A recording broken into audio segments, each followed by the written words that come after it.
Just here, finishing the rest of my dried food. Focus, focus. What I was trying to say is I'm just finishing all the packaged food I have left in my bag, and I'm feeling very tired, and I shouldn't have gone on that hike because, well, I should have. I'm just very tired. Feels like the COVID is still there.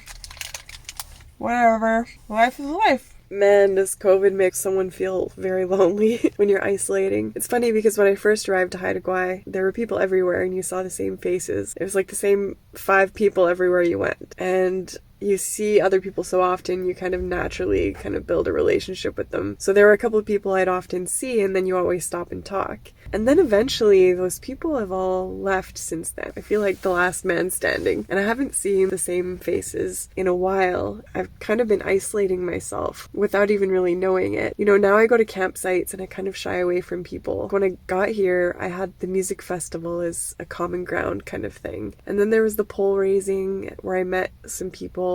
Like, since isolating, I don't know, I just feel like I've lost touch with humanity. It just doesn't feel very good. I want to get social. Tomorrow, I don't think I have to isolate anymore. I'll probably wear a mask in public anyways. I feel like I should go to a bar or something, like just hang out somewhere where I can meet people. This is definitely brought on by isolation. I'm usually really good at being by myself. This is not what I want for myself. It's too comfortable to be alone. But now I'm uncomfortable. I don't know. I'm just feeling a bit depressed. I don't really want to admit that, but that's how I feel. Tomorrow morning, maybe I'll go to a coffee shop, have a coffee. Maybe there'll be some conversation I can strike up with somebody. I don't know. The flag here, at least in Dajin Geats, is always flying at half-mast, and I want to figure out why. You know what's really weird? Filming yourself. Why am I doing this? What am I doing? It just doesn't make any sense. I'm here and it's raining and I have an idea. And it's been kind of, you know, at the tip of my mind for a while. And then I caught COVID and then I just I don't know, I lost all my motivation for everything, understandably so. And I was feeling a bit hopeless and isolated, but now that I'm better and that I've been in public again, I'm getting this idea again that keeps nagging me. If I can develop it properly. There's all these voices in my head saying I can't do it and reminding me of all my weaknesses. But life is short. It drives me, it gives me passion, it makes me feel good, even just thinking about doing it. And it's a good challenge, and just imagine how much I would learn. It's one of those things. If you shoot for the moon, maybe you'll land among the stars. It's not about me. It's like accomplishing goals and how scary it is to even aim at the moon. I don't know, man. I don't know. I'm having this idea and it's super scary, but sometimes it's scarier not to do something than it is to do something. Life is short. Come on, Kira, you can do it. You can do it. Just dig your heels in. I feel like I could accomplish more if I just regain my confidence. I need something that makes me feel alive. Don't be intimidated. Just do it. Why not? Just do it. And remember, it takes a couple of years to kind of make these things happen. So, I mean, it's a lot of work. You can do it. You can do it. Kira, you have university degrees. Just remember how much work that was. But you did it. Just have the same level of get her done that you did in university, but better. You can do it. You can make documentary films. What's the alternative is not doing it and being boring. Let's do this. But you have to be willing to work every day. Work. The best trick for this is to look back on your past when you know your younger self. So look back at your younger self and think about all the times where you hesitated because you didn't think you could do something. But you look back in retrospect to your younger self in those moments and it would have been like, what were you so afraid of? Why didn't you just do the thing? Why didn't you just do it? Because you could have accomplished a lot of things. And at the time, you feel like you don't have as much future as you have, if that makes sense. Like, you don't feel like you're going to live as long as you're going to live. You have time. And it's not so scary when you look at it in retrospect. When you give advice to your past self, it's like, why didn't you do the thing? You should have done it. There was nothing to lose. There's nothing to lose here except time, but I'm wasting more time hesitating. This is always the case. You waste more time hesitating than actually doing the thing. even if you fail. So do the thing. Don't think too hard. Don't be cerebral about it. No, it'll work out. Someone's got to do it. Might as well be me. So, yeah.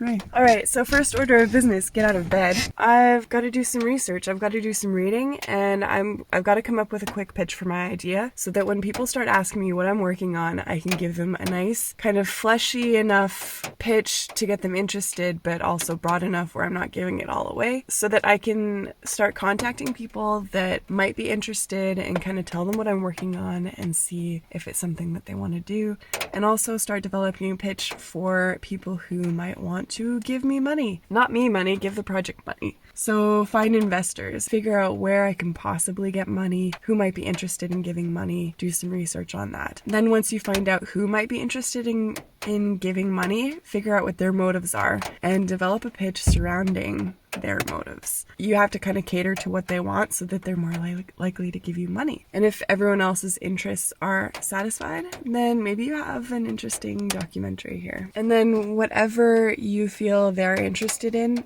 of course, they're going to have gaps, things that they're missing, because you're going to make something that's even more spectacular than they can even dream of. You kind of inject your pitch with those other things. And in order to develop a pitch, I don't know what it entails. I need to do more research. There's so much I don't understand. But also, when you're lacking in expertise or knowledge, you don't have to know everything. That's when you start reaching out to other experts who can fill in the gaps for you. You don't have to do this by yourself. And that's why you have to develop a pitch for them and practice it and be good at expressing what you're trying to say. We're looking for clarity, succinctness. Oh my gosh. You want to be clear, you want to be succinct, you want to be motivational, you want to be marketable, you want to get other people excited. Yeah, so let's do it. Let's just do it. Pitch for the investors, a pitch for people who can help you out, and point you in the right direction to get the information that you need. Even just finding crew members. So you need a little pitch for them. People who potentially would want to work with you on your project from the technical side.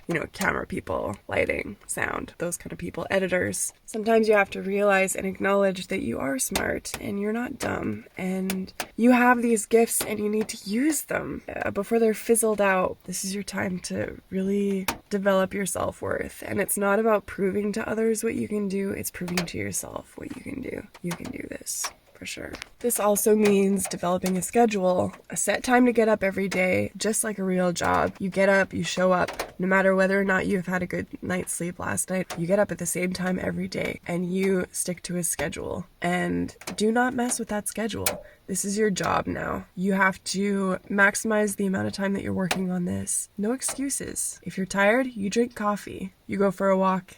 You get back to the desk. You start working. You work.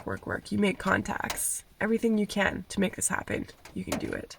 Okay, no more messing around. Let's do this. Yeah, I have some things to work on, but we're gonna do it, right? We're gonna do it. Also, I accepted just a couple of days of work. It's just a couple of days. And I want to use this as an opportunity to see if it's possible to live in the van and work at the same time. It's kind of like testing the waters a little bit. Also, it'll be September. Things are starting to cool off, but it's still warm enough to live in a van. I want to see how cold I can get in this thing before I give up and get an apartment again. Let's see how cold I can go. And then if it gets too cold, I can either be a snowbird and fly south for the winter, or I can get an apartment.